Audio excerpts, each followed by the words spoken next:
ஈசனுக்கு மகனாம், ஈடில்லா தெய்வமாம், குழந்தையாய் இருப்பானாம், பக்தர் குறையை எல்லாம் தீர்ப்பானாம், ஏழைக்கு அருள்பவனாம், நம்ம குல சுவாமியாம்.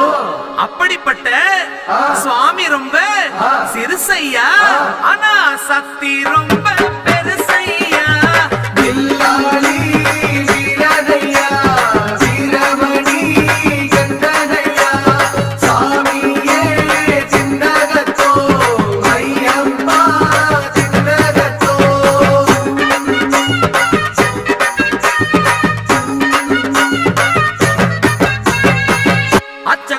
அரசன் என்போம், ஆரியங்காவு ஐயன் என்போம், குலத்து புலை பாலன் என்போம், எரிமேலி ஸ்ரீதர்ம சாஸ்தாவென்போம், சொரிமுத்து ஐயனார் அப்பன் என்போம், ஜோதிச ரூபன் என்போம், மகர்ஷி மர்தன் என்போம்.